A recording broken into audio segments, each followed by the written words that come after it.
ভাই এই গরুর মালিক কারা? দুইজনে যুদ্ধ করে, একটু সরাই দিবেন। হ্যাঁ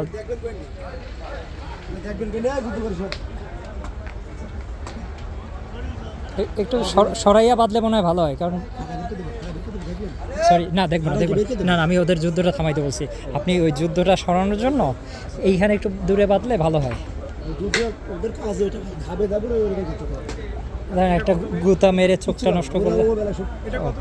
এটার দাম কেমন? 6.5 লাখ। 6.5 লালটা 8.5।